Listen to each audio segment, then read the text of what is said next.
আজ কাঞ্চনপুর দ্বাদশমান বিদ্যালয়ের এনএসএস ইউনিটের 7 দিনের স্পেশাল ক্যাম্পিং শুরু করা হলো এক রক্তদান শিবিরের মাধ্যমে। কাঞ্চনপুর দ্বাদশমান বিদ্যালয়ের এনএসএস ইউনিটের উদ্যোগে এবং সোশ্যাল প্রোগ্রেসিভ সোসাইটির সহযোগিতায় কাঞ্চনপুর দ্বাদশমান বিদ্যালয়ের হলঘরে অনুষ্ঠিত হলো এই রক্তদান শিবির। আজকের এই রক্তদান শিবিরে প্রধান অতিথি হিসাবে উপস্থিত ছিলেন কাঞ্চনপুরের এমডিসি শ্রী শৈলেন্দ্রনাথ মহাশয় ও বিশেষ অতিথি হিসেবে উপস্থিত ছিলেন লালজুড়ি আরটি ব্লকের বিএইচসি চেয়ারম্যান অজন্ত চৌধুরী মহোদয়। এছাড়াও উপস্থিত ছিলেন কাঞ্চনপুরের বিশিষ্ট সমাজসেবী গৌতম রায়, দীপিকা বড়ুয়া সহ কাঞ্চনপুর দ্বাদশমান বিদ্যালয়ের শিক্ষক শিক্ষিকারা। আজকের এই রক্তদান শিবিরে কাঞ্চনপুর দ্বাদশমান বিদ্যালয়ের এনএসএস ইউনিটের 20 জন ভলেন্টিয়াররা সহ মোট 25 জন রক্তদান শিবিরে স্বেচ্ছায় রক্তদান করেন। আজকের এই রক্তদান শিবিরে কাঞ্চনপুর দ্বাদশ বিদ্যালয়ের এনএসএস ইউনিটের মধ্যে অনেক উৎসাহ লক্ষ্য করা গিয়েছে।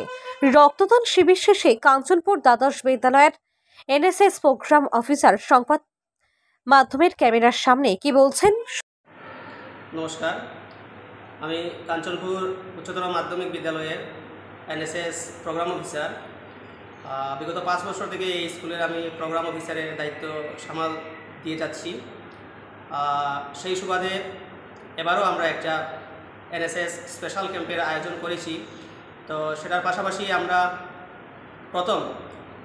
আমার প্রোগ্রাম অফিসার লাইফে এটা প্রথম আমি একটা ব্লাড ডোনেশন ক্যাম্পের আয়োজন করেছি। অনেক সার্থকও হয়েছি। 20 থেকে 25 জনের মতো সবাই ব্লাড দিয়েছে।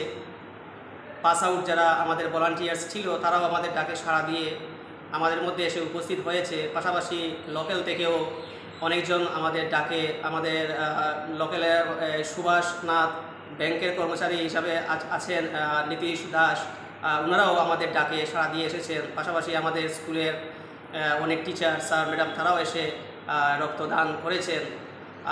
এই প্রোগ্রামটা আমাদের 7 দিন ব্যাপী চলবে। আমরা প্রথম দিনে রক্তদান শিবির দিয়ে সেটা শুরু করেছি।